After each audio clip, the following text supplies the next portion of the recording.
बिस्मिल्लाहिर्रहमानिर्रहीम। अस्सलाम वालेकुम। कैसे हैं आप सब। आज हम लोग लेकर आए हैं ये मज़ेदार सी रेसिपी मटन करी। बहुत मज़े की, झटपट बनती है, बहुत कम मसालों से और बहुत टेस्टी होती है। तो चलिए जी बनाना स्टार्ट करते हैं। यहाँ पर हम लोगों ने ले लिया है एक पैन, उसमें मैं 1 कप ऑयल ले लूँगी। एक कप ऑयल ले लेंगे और इसको हल्का सा गर्म कर लेंगे। फिर साथ में मैं 1 चम्मच सफ़ेद ज़ीरा इसमें शामिल कर लूँगी। ज़ीरे को थोड़ा सा हम लोग कड़कड़ाएंगे और उसके बाद हम लोग इसमें एक किलो मैंने मटन ले लिया, वो इसमें हम लोग शामिल कर लेंगे। मटन को हम इसमें अच्छी तरह से भून लेंगे और जो है ना, जब तक मैं मटन को भूनती हूँ आप जल्दी से मेरे चैनल को लाइक कर दें, शेयर कर दें, सब्सक्राइब कर दिया करें। हमारे चैनल को ग्रो होने में हमारी हेल्प कर दें और मेरे वीडियो को please please please full watch किया करें। यहाँ पर मैंने जो है ना 1 किलो मटन ले लिया, उसको हम लोग साथ में 1 चम्मच मैंने नमक की भी शामिल कर दी। अब इसको हम ऑयल में अच्छी तरह से इसको भून लेंगे, इसका कलर भी चेंज हो जाए ताकि, और अच्छी तरह से ये फ्राई भी हो जाए। बहुत अच्छी तरह इसको भूनेंगे ताकि इसकी जो एक महक होती है हल्की सी गोश्त की, तो वो ख़त्म हो जाए। तो इसीलिए इसको अच्छी तरह से इसमें हम लोग भून लेंगे ऑयल में। और साथ साथ हम लोग जो है ना बाकी चीज़ें शामिल करेंगे, लेकिन फ़िलहाल हम लोग इसको भून के, यहाँ पर हमारा गोश्त अच्छी तरह से भून चुका है। इसको अभी हम लोग एक बर्तन में निकाल लेंगे। अभी तक याद रहे कि इसको हमने गलाया नहीं है, सिर्फ हम लोगों ने इसको भूना है ताकि जो है ना इसकी स्मेल ख़त्म हो सके, और बाकी हम लोग इसको गलाएंगे। गलाना अभी इसको बाकी है। तो यहाँ पर हम लोग इसको एक बर्तन में निकालेंगे कि वो गोश्त को हम लोगों ने अच्छी तरह से फ्राई कर लिया है। यहाँ पर मैं उसी ऑयल में एक बड़ा सा प्याज, उसको थोड़ा सा बारीक काट के, तो इसको हम लोग डाल लेंगे जैसे, और इसको फ्राई कर लेंगे ऑयल में।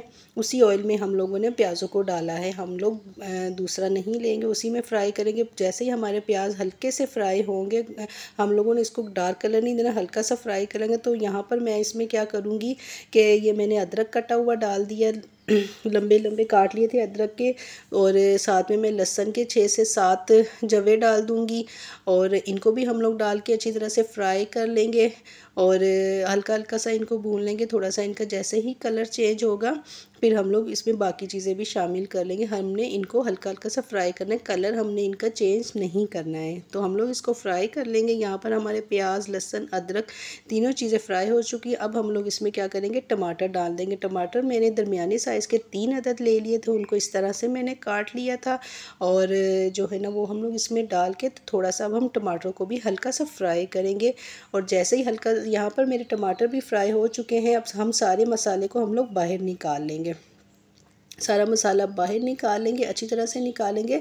और फिर हमारा जो ये ऑयल है, इसी में हम लोग दोबारा से अपना गोश्त शामिल कर देंगे।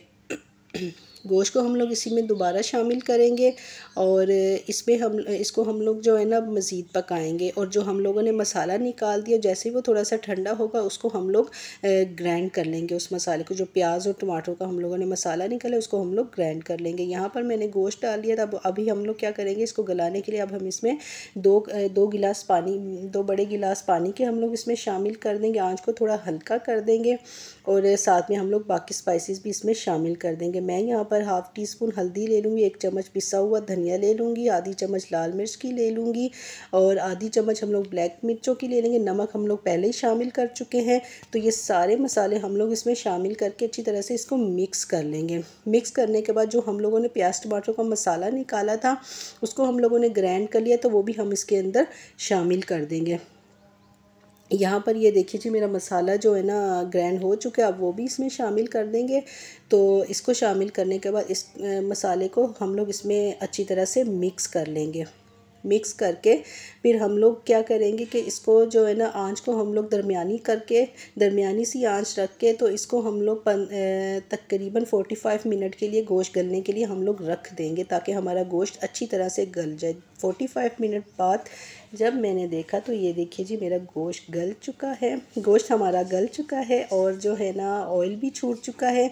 और यहाँ पर ये देखिए कितना ज़बरदस्त इसका लुक आया है। तो मैं इसको जल्दी से निकालती हूँ, तो इसको फ़ाइनल लुक दिखाती हूँ। ये देखिए जी, हमारे गोश्त का सालन का फ़ाइनल लुक माशाल्लाह से कितना ज़बरदस्त बना है, बहुत टेस्टी बना है, झटपट बना है, और बहुत ही आसान और सिंपल रेसिपी, और टेस्ट का टेस्ट का तो जवाब ही नहीं, बहुत ज़बरदस्त टेस्ट है। गोश्त देखे हमारा बिल्कुल गल चुका है। अपना बहुत सारा ख्याल रखिएगा और अपने प्यारों का ख्याल रखिएगा। अल्लाह हाफ़िज़।